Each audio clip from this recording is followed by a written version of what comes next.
Yeah, I'm doing it right now.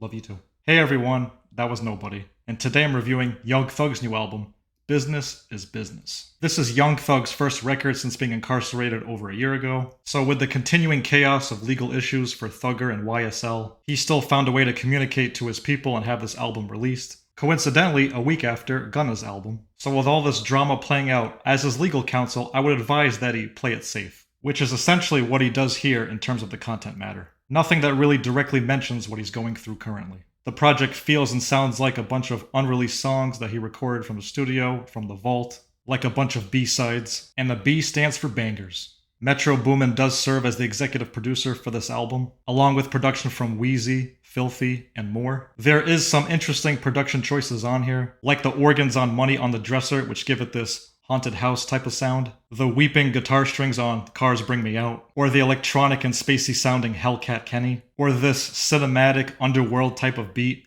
on Uncle M. Side note, I really wish that flute playing in the beginning of the song was looped throughout the beat. The feature list sees some of Thugger's familiar friends and a couple others. In fact, Drake, 21 Savage, and Travis Scott each have 2 guest verses, with Future and Lil Uzi also bringing in their energy.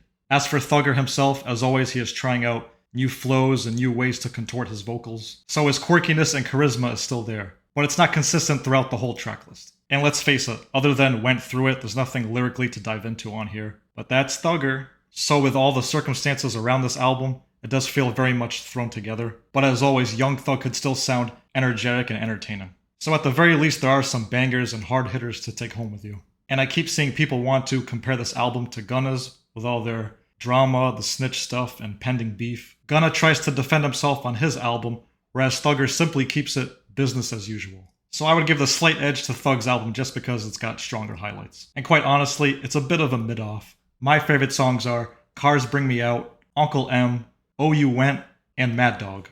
Those are my thoughts. Slimes, stay blessed.